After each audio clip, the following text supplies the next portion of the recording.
There's another thing out there that's called hybrid exosomes.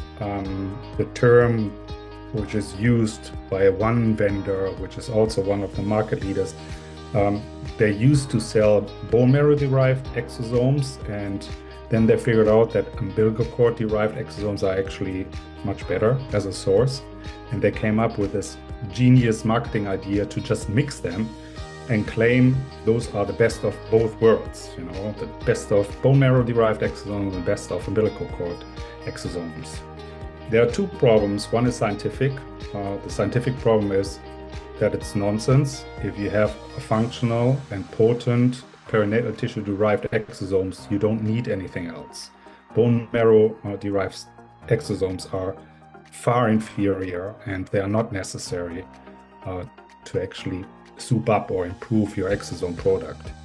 Secondly, even the term hybrid exosomes is not correct, because hybrid exosomes comes from the idea that you fuse a biological exosome and a synthetic one that is filled with, say compounds or drugs, and you fuse them to actually make them better as a vehicle for your drug delivery.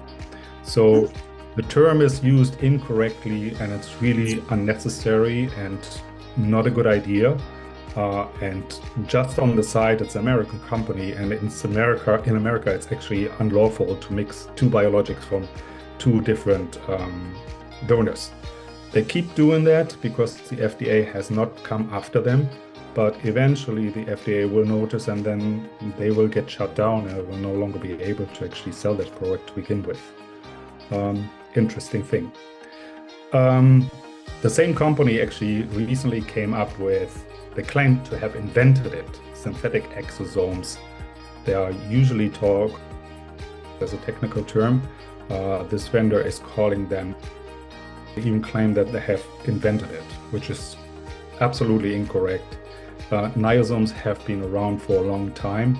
And again, they are used as a vehicle for the delivery of some substances, small molecules, compounds, drugs. And they would be interesting for the pharma industry. So if they want to deliver a certain drug or compound, they can create those synthetic exosomes and fill them with this and use it to deliver their compounds. A problem with it is that they have shown to have some side effects because they are synthetic, they are artificial, and the body is not always accepting these kinds of things. But coming down to the point, synthetic exosomes or niosomes are artificial, and they're empty. They're just empty bubbles, and then you can put in whatever you want. And this one company, they put in 10 select growth factors because they're actually by default a growth factor company. So there's nothing wrong with the growth factors. These growth factors are relevant and interesting, and they have some benefits. However, a biological exosome features hundreds of growth factors, and in addition to that, also lipids and metabolites and very important RNAs. So RNAs are considered the blueprint and instructions for the building blocks, those functional proteins, to actually regenerate and repair a cell. So if you just create an artificial exosome, niosome or biosome, and put some growth factors in, that might have some temporary effect, but it's a far cry from biological exosome. And their claim that it is an analog which operates at the same level is just incorrect, wildly incorrect, and misleading customers.